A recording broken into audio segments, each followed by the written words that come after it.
So what we'll talk about next is creating an account and actually building that sample application. So you get a little bit of a sense for what's the environment within the Force environment. So luckily for us, there's a free developer edition for everybody. So you can go in, I've had mine for years now. You can create a developer edition account. You get to play around in the environment at no cost and really get a sense for how the app works. And you're on the same platform as everyone else, so you're not dealing with this tiny subset of functionality or hyper restrictions. You really get to get a good sense of how the platform works and use that to get better at it. So again, you have access to all those subservices. You're not restricted, but of course there are limits. You can only create so many custom applications within your environment. The point isn't for you to run 10 production apps in here. It's for developers to understand the platform.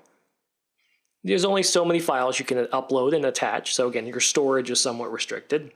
You can only build so many custom objects, which again makes sense, and have so many custom fields on those objects. They're trying to prevent you from accidentally running a full production application in here.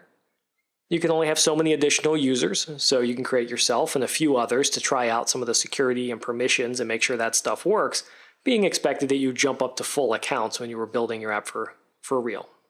And an application, as we're going to see, is a collection of assets that work together. So you build an application to really contain, here's all the things that are part of my unit. I can secure an application, I'm going to manage my application and migrate my application. And so we're going to define one of those, and we're going to put all of our stuff into that. You do have two choices when building them. You can build them manually, which really just lets you define, here's an application, here's all the objects that go in it, and so forth.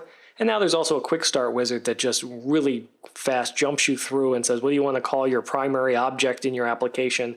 And bam, builds you one. So it's a great way you can also get a sense of quickly, how do you bang out an application in 3 steps and start messing around with it? Or if you really do want to know what you're doing, you want to step through and more methodically create your app, you can do that manually as well.